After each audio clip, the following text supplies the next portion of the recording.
పట్టాల పంపిణీ అనేది కార్యక్రమాలు పెట్టి రోజు ఒక 5 వార్డులు 6 వార్డులు తిరుగుతా పట్టాలు ఇస్తా పదే పదే ప్రజల్ని డైవర్ట్ చేస్తూ ఉన్నారు. మేము పదే పదే చెప్పాము. మేము చెప్పినా కూడా అర్థం చేసుకునే పరిస్థితుల్లో లేడు. ఏంటంటే ఏదో విధంగా ప్రజల్లో మాయ చేయడానికి, ప్రజల్లో ఏదో విధంగా అబద్ధాలు చెప్పి దాన్ని కరెక్ట్ చేయడానికి ఈ కార్యక్రమాలు చేస్తూ ఉన్నాడు. ఒకటి మేము అదేమంటే ఏం చెప్పాడు, ఫస్ట్ 25,000 పట్టాలు మేము అక్కడ ఇవ్వబోతా ఉంటే ఎర్రజల్ల దగ్గర తెలుగుదేశం వాళ్ళు కేసేసారు, దానివల్ల పేద ప్రజలకు ఇవ్వలేకపోయాను అని చెప్తున్నాడు. దానికి కూడా మేము కంక్లూజన్ ఇచ్చాం. 25,000 పట్టాలు నువ్వు ఎక్కడైతే ఎర్రజల్ల ఇస్తున్నావో అది కరెక్ట్ కాదు, అది ఐరన్ ఓర్ ఉంది, అది నీకు తెలుసు, అధికారులకు తెలుసు. ఎందుకంటే అంతకుముందు మేము కూడా అక్కడ IIIT పెట్టడానికి కానీ, అదేవిధంగా స్టేడియం కోసం కానీ, అదేవిధంగా టిట్కో హౌసెస్ కూడా ఇప్పుడు మనం కొనాల్సిన అవసరం లేకుండా అక్కడే పెట్టి హైవేకి డబుల్ రోడ్ వేసేసి హైవే నుంచి యాక్సెస్ ఇద్దామని చెప్పి అప్పుడుండే మినిస్టర్ కానీ కలెక్టర్ కానీ మేమందరం కూడా పోయి చూసి, చాలా ల్యాండ్ ఉంది కాబట్టి దానికి తగ్గట్టుగా ఒక 200 ఎకరాలు IIITకి, మనకు కావాల్సిన ఒక 150-200 ఎకరాలు టిట్కో హౌసెస్కి ఒక దగ్గరే ఉండేటట్టుగా, స్టేడియంకి ఒక 30 ఎకరాలు, ఎందుకంటే అన్ని జిల్లాల్లో ఉంది, మన జిల్లాలో లేదని స్టేడియం కోసం అని చెప్పేసి మేము తిరిగాము, అన్నీ చేసాం. దానికి మళ్ళా వేరే రూట్ నుంచి వెళ్లకుండా హైవే మీద నుంచి కూడా యాక్సెస్గా మనం డబుల్ రోడ్ వేయడానికి కూడా మేము ఆ రోజు ప్రపోజల్ చేసాం. ఆ తర్వాత అన్నీ చూసిన తర్వాతే అక్కడ ఫీజిబిలిటీ కాదు, చేయకూడదు, అది సెంట్రల్ గవర్నమెంట్ నామ్స్ ప్రకారం ఆ సెంట్రల్ గవర్నమెంట్లో ఉండయి అని చెప్పేసి మేము ఆల్రెడీ చెప్పాము. అందుకని మేము పోకుండా IIIT కనిగిరి పంపించారు. మిగతాది మేము కొనేటి చేసామయ్యా, నువ్వు అర్థం చేసుకోవయ్యా, తెలుగులోనే చెప్తున్నాము, అర్థమయ్యేటట్టు చెప్తున్నాము అని నేను 10 సార్లు చెప్తుంటే కూడా అతనికి బుర్రకెక్కకుండా ఊరకనే పదే పదే అక్కడ మేమేదో తెలుగుదేశం వాళ్ళు చేశారని చెప్పేసి మాయ మాటలు జనాలకు చెప్పటం అది మంచి పద్ధతి కాదు. ఇంకొకసారి కూడా అలా కూడా చెప్పావంటే నీ ఇగ్నతికి వదిలేస్తున్నామని కూడా చెప్తున్నా. ప్రజలు అర్థం చేసుకోండి. ఇప్పుడు కూడా చెప్తున్నాం, దాని మీద మేము కేసు కోర్టుకి వెళ్ళలేదు. కోర్టుకి వెళ్ళేటట్టుంటే ఒకరోజే, అది కూడా నువ్వు తెలుసుకోవాలని చెప్పి కూడా తెలియజేస్తా ఉన్నా. దాంతోపాటు ఏం చెప్పాడు, నిన్న 2 ఛాలెంజ్లు ఇసిరాడు. నీకు సంబంధించిన IASలో లేకపోతే నీకు తెలిసిన వాళ్ళు ఎవరున్నా సరే నువ్వు తీసుకొని వచ్చుకో. ఇతనంట సింగిల్గా వస్తాడంట, అతనే హీరో మాదిరి, ఆయన సింగిల్గా వస్తాడంట, మేమందరినీ తీసుకొని రావాలంట. దగ్గర ఇన్ని ఉన్నాయి వాళ్ళు చేసిన పనులు. ఇవాళ అక్కడ ఉండే ల్యాండ్ రేటు 12 లక్షలు. సరే, రైతులకి పబ్లిక్ పర్పస్ కోసం ఇస్తున్నారు కాబట్టి, వాళ్ళ పొలం చేసుకునే వాళ్ళు ఇస్తున్నారు కాబట్టి, సరే 35 లక్షలు ఇచ్చావు. 35 లక్షలు ఇస్తే లేఅవుట్ వేయటానికి 70% దాంట్లో మనకు తీసుకుంటాం, మిగతాదంతా వేస్టేజ్లో పోతుంది. 70% 35 లక్షలు వేసుకుంటే కూడా సెంటు భూమి 50,000, ఆడకు వచ్చే లోపల డెవలప్మెంట్కి వచ్చే 10,000, అంటే ఆ plot value 60,000 as and today. ఒకవేళ పడితే వీళ్ళు ఇచ్చిన మార్కెట్ వాల్యూ కూడా వేసుకుంటే కూడా దాన్ని మళ్ళీ మాయ చేస్తూ ఉన్నాడు. దానికి ఏం చెప్తున్నాడు, ఆల్రెడీ కలెక్టర్ గారే మన సీఎం ప్రోగ్రాంలో ఆయనే చెప్పాడు దీని వాల్యూ 1,12,000 అని చెప్పి. ఆ తర్వాత మన కార్డు వాల్యూ ప్రకారంగా 3,02,050 రూపాయలు దానికి గవర్నమెంట్ ఫిక్స్ చేసిన కార్డు వాల్యూ ఇంత ఉందని చెప్పేసి అది చూపించారు. ఈయనేమో 10 లక్షలు అంటాడు, మాయ చేస్తాడు. 10 లక్షలు వస్తుంది, 20 లక్షలు వస్తుంది, బిల్డింగ్ ఇక్కడ లేస్తుంది, ఆ పక్కనే తాజ్మహల్ కడుతున్నారు, దానివల్ల మీకు అంతా పెరిగిపోద్ది, రకరకాల మాయ చెప్పి ప్రజల్ని మభ్యపెట్టే పరిస్థితిలో అది చెప్తా ఉన్నాడు. దాన్ని కూడా మేము కంక్లూడ్ చేస్తున్నాం. దాని వాల్యూ ఉండేది అక్కడ ఉండేది 60,000, అది కూడా గుర్తుపెట్టుకోవాలి ప్రజలు కూడా. అంటే ఎంత ఉండేది అనేది కాదు, మనకు ఒక ప్రభుత్వం మనకి ఇస్తుంది కాబట్టి దానివల్ల రేపైనా 4వ రోజైనా కూడా అది ఏదైనా కట్టుకుంటే మీకు ఉపయోగాలు ఉంటాయి కాబట్టి అది మంచిదే. కానీ ఈయన ఇల్లు కడతాను, నేను ఇల్లు కూడా కట్టిస్తాము, లేకపోతే మీరు కట్టుకుంటే వాళ్ళు బ్యాంకు లోన్లు తీసుకోవాలి. ఈరోజు టిట్కో హౌసెస్లో వాళ్ళుగా 12,500, 25,000 వాళ్ళు కట్టి మిగతాది ప్రభుత్వం కడతా ఉంటే దాన్ని కూడా వాళ్ళని పీక తిని వాలంటీర్లను పంపించేసి వాళ్ళని పీక తిని వాళ్ళందరి చేత లోన్లు తీసుకొని ఈరోజు ఒక్కొక్కటికి 1,200, 1,500 లోన్లు కడుతున్నారు. ఆ డబ్బు ఏం చేసావు? నువ్వేం చేస్తున్నావు? వాళ్ళ చేత లోన్లు కట్టించుకున్నాడు, ఒక ఇటుకరాయి పెట్టావా? రాష్ట్రంలో ఎంత వచ్చిందో తీసే, మన దగ్గర వచ్చిన దాంట్లో ఎంతమంది దగ్గర వాళ్ళు లోన్లు కడుతున్నారో ఆ డబ్బులన్నీ కూడా తీసుకొచ్చి మీ టిట్కోలో పడ్డాయి కదా, దాంట్లో కనీసం గేట్ అన్నా పెట్టారా? ఆ డబ్బు తీసుకెళ్ళి మీరు దేనికి వాడుకున్నారు? మీ సైకో ముఖ్యమంత్రి దేనికి వాడాడు? నువ్వేం నిద్రపోతున్నారా? టిట్కో హౌసెస్లో ఆల్రెడీ అలర్ట్ అయిపోయినాయి. వాళ్ళకి మళ్ళా ఇక్కడ ప్లాట్లు ఇచ్చేసి వాళ్ళకందరూ కూడా తంబేపించారు. దాంతోపాటు ఎలక్ట్రిసిటీ సొంత ఇల్లుండి సొంత ఎలక్ట్రిసిటీ బిల్లు కట్టేవాళ్ళు కూడా వాళ్ళకు కూడా ప్లాట్ అలాట్ చేశారు. మనం ఇస్తుంది 1 సెంట్ ఎవరికి ఇస్తున్నాము? నిరుపేద వాళ్ళకి, ఇల్లు లేదు ఏమీ లేకుండా ఉండే వాళ్ళకి చూసి వాళ్ళకి ఇవ్వాలి. అంతేగాని ఇల్లుండి ఆయన పేరు మీద ఎలక్ట్రిసిటీ బిల్లు కడతా వాళ్ళకి మళ్ళీ పట్టాలు ఎట్లా ఇస్తావు? అట్లా ఇవి కూడా చాలా ఉన్నాయి. మేము ఊరికి శాంపిల్ చూస్తేనే ఇన్ని తేలినాయి. ఇంకోటి కూడా వచ్చేసి ఒకటిసారి మనం చేస్తే నిన్న ముఖ్యమంత్రి కూడా ఆయన మీటింగ్లో ఏం చెప్పాడు ముఖ్యమంత్రి, మనకి 24 నెలల లోపల ఇల్లు కట్టుకోవాలి.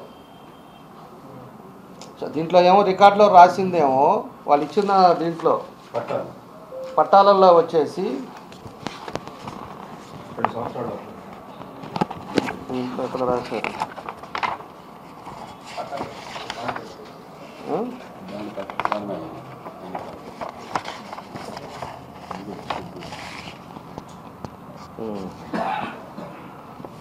ఆయనేమో ముఖ్యమంత్రి ఏమో ఎక్కడా లేని విధంగా రాష్ట్రంలో ఒంగోలులో రిజిస్ట్రేషన్ చేసిన తర్వాత మీ ఇష్టం, మీరు అమ్ముకుంటారో ఏం చేసుకుంటారో మీ ఇష్టం అని చెప్పేసి ఆయన ముఖ్యమంత్రి మాట్లాడేసి మీకు అట్లా చేస్తున్నాను, మీ వాల్యూ 10 లక్షలు చేస్తున్నాం, 15 లక్షలు చేస్తున్నాం అని చెప్పి ఆయన మాయమాటలు చెప్పి వెళ్ళాడు. కానీ వీళ్ళకి ఇచ్చిన రికార్డ్స్లో 24 నెలల లోపల ఇల్లు కట్టుకోవాలి నామ్స్ ప్రకారం. అదేవిధంగా 10 సంవత్సరాల దాకా ఇది డీకేనే ఉంటుంది, మీరు అమ్మటానికి లేదు. 10 సంవత్సరాల తర్వాత మీరు అమ్ముకోవాలంటే అమ్ముకోవచ్చు అని చెప్పి దీంట్లో నామ్స్లో వీళ్ళు పెట్టారు. దీన్ని కూడా మనము ఒకసారి మనం ఇది కూడా చూసుకోవచ్చు. దీంట్లో ఇంకోటి కూడా ఉంది, ఇవి 2 ఇచ్చారు. ఇది కూడా కొంతమందిని గుర్తుపెట్టుకోవాలి. ఇవి కూడా కొంతమందికి ఏం చేస్తున్నారు, తంబేపిస్తున్నారు, అఫీషియల్గా చేయట్లా. కాబట్టి ఇట్లా కూడా మోసం చేస్తూ ఉన్నాడు. నేను అందుకే ఇప్పటికీ చెప్తున్నాం, మేము ఆ పట్టాల్లో చాలా తప్పులు ఉన్నాయి.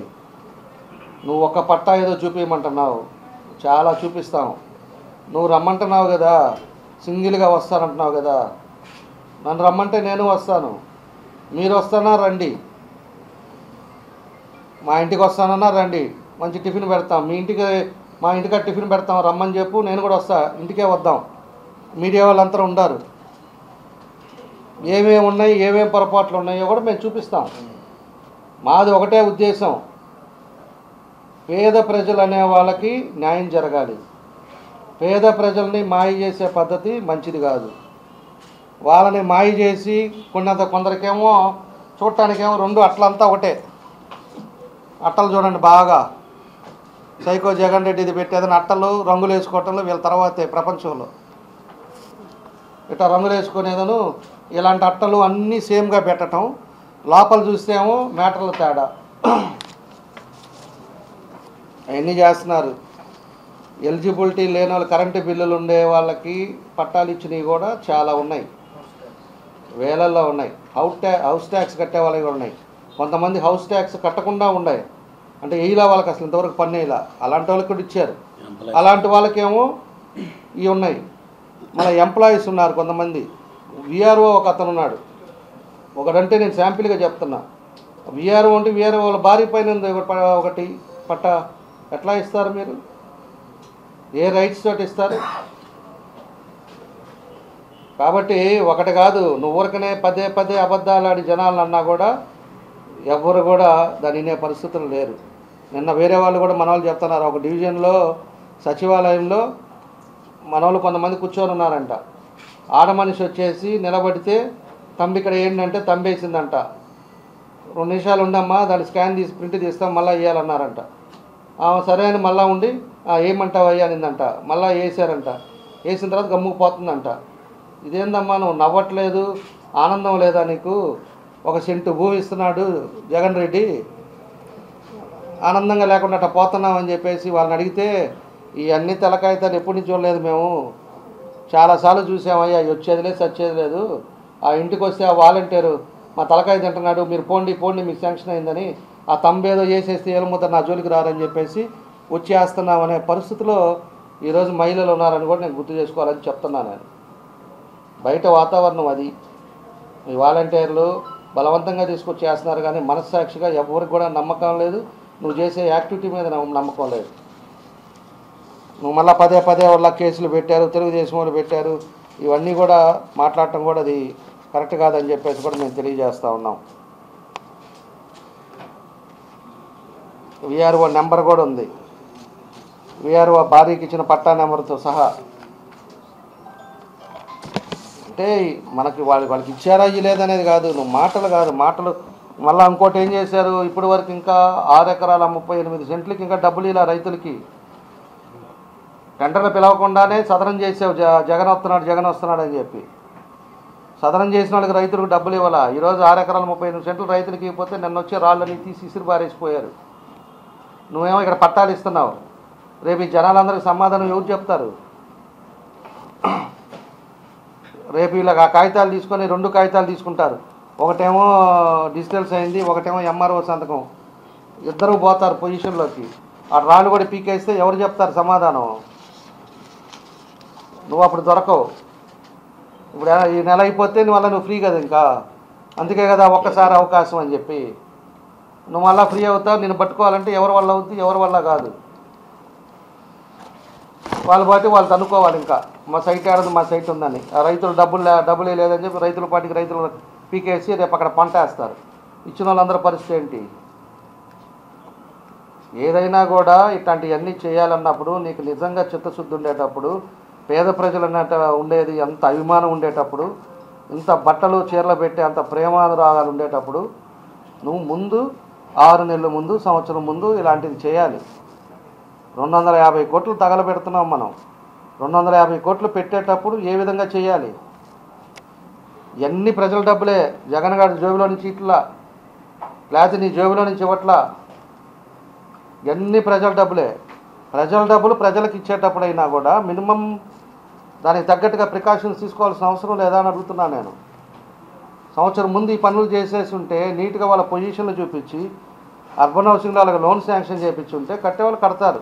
రోడ్డు డెవలప్ చేసి ఉంటే కొంతన్నా కూడా వాళ్ళకి ఏదో నాది 1 లక్ష రూపాయలు 50,000 నా ఆస్తి అనేది ఒకటి ఉండేది అన్నదన్నా ఆ పేదవాళ్ళకి ఆనందం ఉండేది.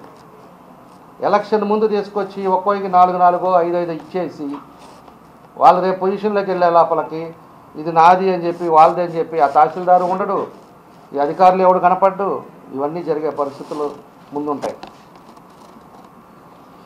అందుకని ఊరకనే పదే పదే తెలుగుదేశం వాళ్ళ కేసు, తెలుగుదేశం వాళ్ళు అనద్దు. నువ్వు చేసే పని చిత్తశుద్ధితోటి ఎక్కడ ల్యాబ్స్ ఉన్నాయి ఇవన్నీ కూడా చూసుకో. మేము ఊరక శాంపిల్ టెస్ట్ చేస్తే అవి ఉన్నాయి, ఇంకా లోతుగా వెళ్తాం, మేము కూడా లోతుగా వెళ్తాం. లోతుగా ఎవరెవరికి లబ్ధిదారు లేకుండా చేశారో అవి కూడా మేము చూస్తాం, పేర్లతో సహా ఇస్తాం, వాళ్ళ ఆధార్ ఎవిడెన్స్తో సహా ఇస్తాం, కరెంటు బిల్లుతో సహా ఇస్తాం. మేము ఊరికే ఉన్నాం మేము కూడా. కాబట్టి ఇవన్నీ బయట ఉండే వాతావరణం, ఊరకనే డైలాగులు కొట్టి, సినిమా డైలాగులు కొట్టి ఒక్కడనే వస్తాం, మీ ఐఏఎస్లు తెచ్చుకోండి, ఎవరు తెచ్చుకోబడలే. ఏదో మేము ఇంత చదువుకున్నాం, మాకు తెలిసిన మా నాలెడ్జ్ మాకుంది. దీని గురించి ఏదైనా మాట్లాడాలనుకుంటే కూడా మీరు రమ్మంటే వస్తాం. మేము కూడా మా జనసేన మేమందరం వస్తాం, మీరు కూడా రండి. లేదా మీ ఇంటికి రమ్మన్నా వస్తాం, కూర్చుంటాం. మాకేం మొహమాటం లేదు, మాకేం ఇబ్బంది లేదు. నువ్వు టిఫిన్ పెట్టకపోయినా కాఫీ అన్నా ఇస్తావు కదా, కాఫీ తాగుతా మాట్లాడుకుందాం. ఓకే, ఏంటి ఉంటే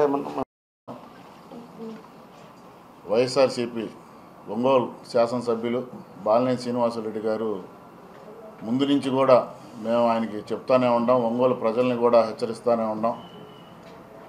ఒక అమాయకమైనటువంటి నవ్వుతూ ఎప్పుడు గత 25 సంవత్సరాల నుంచి కూడా ఒంగోలు ప్రజల్ని మభ్యపెడుతూ మోసం చేస్తూ ఇక్కడ డబ్బు ప్రవాహంతో ఎప్పుడు ఎన్నికల్లో గెలుస్తూ వస్తున్నటువంటి బాలినేని శ్రీనివాసరెడ్డి గారు ఇయే నా చివరి ఎన్నికలంటూ మరలా కొత్త నాటకానికి ఈరోజు తెరలేపారు. సో ఎన్నికల ముందు 25,000 మందికి ఇళ్ల పట్టాలు ఇస్తానని చెప్పేసి హుటాహుటిన ముఖ్యమంత్రి జగన్మోహన్ రెడ్డి చేతుల మీదుగా ఇళ్ల పట్టాలు ఇచ్చారు. కానీ ఎక్కడ కూడా ఆ లేఅవుట్లో పనులు జరగకుండా ఇంకొక 6 రోజుల్లో ఎన్నికల నోటిఫికేషన్ కూడా వస్తుంది. సరే ముఖ్యమంత్రి వచ్చాడు, వచ్చినప్పుడు కనీసం నీ పేరు కూడా ఆ సభలో ఎత్తల, కనీసం నీ గురించి కూడా ఒక మాట చెప్పల, కనీసం ఒక్క లబ్ధిదారుడికైనా నీ చేత్తో పట్టా ఇప్పించాడా అంటే అది లేదు.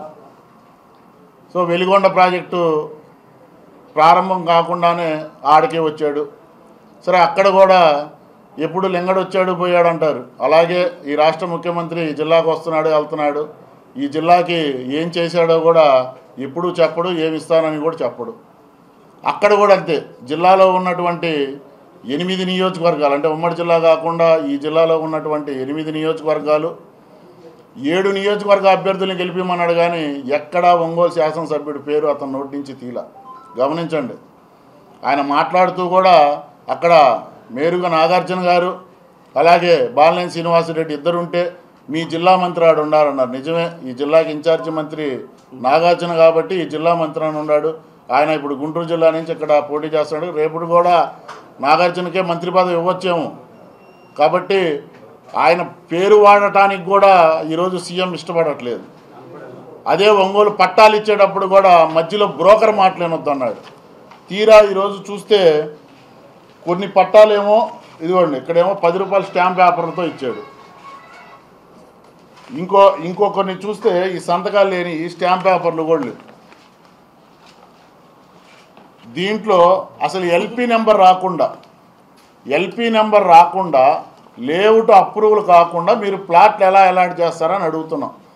ఎక్కడైనా ప్రైవేట్ సంస్థలు రియల్ ఎస్టేట్ వ్యాపారం చేసుకునేటప్పుడు ఎల్పీ నెంబర్ కనుక రాకపోతే దాని మీద ప్రభుత్వం చట్టపరమైన చర్యలు తీసుకునేది. మరి అదే ప్రభుత్వంలో ఉన్నటువంటి మీరు ఈ విధంగా పేద ప్రజల్ని మోసగించాలని చూస్తే మరి మీ మీద ఏ విధమైనటువంటి చర్యలు తీసుకోవాలి?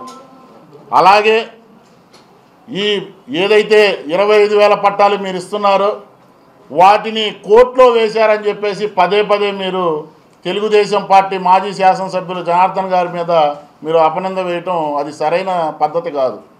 ఎందుకంటే కోర్టులో వేసింది మీకు పడక మీ పట్టాల వాటాలు మీకు సరి చేసుకోలేక మీ పార్టీలో ఉన్నటువంటి మీ బావగారైనటువంటి సుబ్బారెడ్డి గారి ప్రధాన అనుచరుడే ఈరోజు కోర్టులో వేశారనేది ఒకసారి గుర్తు తెచ్చుకోండి. ప్రజలు కూడా అన్నీ తెలుసుకుంటున్నారు. అందుకే మీరు పట్టాలు ఇచ్చేటప్పుడు ఆ రోజు సభకు వచ్చింది కూడా ఒంగోలు ప్రజలు కాదు వచ్చింది, ఎక్కడో వైపాలెం నుంచి, ఎక్కడో గిద్దలూరు నుంచి, ఎక్కడో గుంటూరు జిల్లా మంగళగిరి నుంచి కూడా మీరు బస్సులతో జనాల్ని తరలించలేదా అని మేము అడుగుతున్నాం. మరి ఇంత మోసం చేస్తూ ఈ ఒక్కసారి ఇయే నా చివరి ఎన్నికలని మళ్ళీ ప్రజల్ని మీరు ఎందుకు మోసం చేస్తూ ప్రాధాయపడుతున్నారు? ఈసారి ప్రజలు చాలా తెలివిగా ఉన్నారు. మిమ్మల్నే కాదు ఈ రాష్ట్రం నుంచి మీ పార్టీని కూడా తరిమేసి జనసేన పార్టీ, తెలుగుదేశం పార్టీ కూటమిని గెలిపించడానికి ప్రజలందరూ కూడా సిద్ధంగా ఉన్నారు. ఈరోజు ఒక నెల తర్వాత మీరు వెళ్ళిపోతారు, ఈ అధికారులు కూడా వెళ్ళిపోతారు. మరి పేద ప్రజలకి దిక్కెవరంటే తెలుగుదేశం పార్టీ, జనసేన పార్టీ కూటమి అని చెప్పేసి మేము హెచ్చరిస్తున్నాం. మీరు చర్చలకు సిద్ధమైతే రండి, ప్లేస్ మీరు ఎక్కడైనా చెప్పండి. తెలుగుదేశం పార్టీ, జనసేన పార్టీ నాయకులు అందరం కూడా వస్తాం, ప్రజల వద్దకే తేల్చుకుందాం. మీరు మోసం చేస్తున్నారా లేకపోతే ప్రతిపక్షాలైనటువంటి మేము మోసం చేస్తున్నామా అని. మీరు మొదటి నుంచి కూడా ఒంగోలుకి చేసినటువంటి అభివృద్ధి ఏమీ లేదు. ఒంగోలు ప్రజలకి మోసం చేయడం తప్పితే 25 ఏళ్ల నుంచి మీరు ఒంగోలులో గెలుస్తూ వచ్చాము, నేను 5 సార్లు గెలిచా అన్నారు. కనీసం ఒంగోలులో చుక్క మంచినీళ్ళు మీరు తేలేకపోయారు. అలాగే పక్కనున్నటువంటి గుళ్ళకమ్మ కనీసం ప్రాజెక్టు మరమ్మతులు చేసి కనీసం 2 కిలోమీటర్లు 2.5 కిలోమీటర్లు పైప్ లైన్ లాగి కూడా రేపు వేసవికి నీళ్ళు ఇవ్వలేకపోతున్నారు. ఇక మీరేంటి చేసేది? 25,000 మందికి ఇళ్ల పట్టాలు ఇస్తే ఎట్ట నమ్ముతారు మిమ్మల్ని? మీరు ముమ్మాటికి కూడా దొంగ పట్టాలు ఇచ్చి ప్రజల్ని మభ్యపెడుతున్నారు. దీనికి మీరు చర్చకు సిద్ధమైతే చెప్పండి, ప్లేస్ మీరే చెప్పండి. మా జనసేన పార్టీ, తెలుగుదేశం పార్టీ ఇరువురు కలయికలో నాయకులందరం వస్తాము, ప్రజల వద్దే తేల్చుకుందామని చెప్పేసి మరొక్కసారి బాలినేని శ్రీనివాసరెడ్డి గారిని హెచ్చరిస్తున్నాం. తెలుగుదేశం జనసేన ఆత్మీయ సమావేశం ఉంది. అందరూ కూడా అన్ని డివిజన్స్లో కానీ ఎవరైతే ఉన్నారో అందరూ కూడా కూర్చొని కోఆర్డినేషన్ మీద రేపు ఎన్నికల్లో ప్రచారానికి అన్నిటికీ కూడా ఉండే విధంగా దాన్ని పెట్టాము. పొద్దున్నే 11 గంటలకి సమావేశం ఉంటుంది. అది కూడా మీ ద్వారా ప్రజలకు తెలియపరుస్తూ ఉన్నాం. అల్టిమేట్గా మాది ఒకటే ఉద్దేశం, ఇటు తెలుగుదేశం జనసేనది ఏదైనా కూడా పేద ప్రజలు అన్యాయం అవ్వకూడదు. పేద ప్రజలు ఈ డబ్బంతా కూడా ప్రజలదే కాబట్టి ప్రజలకి, పేద ప్రజలకి అందాలనేదే మా ఇంట్రెస్ట్. అంతేగాని వైఎస్ఆర్ పార్టీకి వాళ్ళెవరో ఉద్యోగస్తులో లేకపోతే విఆర్ఓలో ఆర్పీలో వాళ్ళకి సర్వీస్ చేసిన వాళ్ళకో వాళ్ళ పేర్లు కాకుండా వాళ్ళ భార్య పేర్ల మీదకో ఇట్లా అంతా చేస్తే మేము నిలదీస్తాం, మేము ఇదే విధంగా వెళ్తాం. కాబట్టి అలాంటివి ఏమైనా ఉన్నా కూడా మార్చి పేద ప్రజలు ఎవరైతే ఉన్నారో వాళ్ళకి ఇమ్మని చెప్పేసి మేము తెలియపరుస్తున్నాం.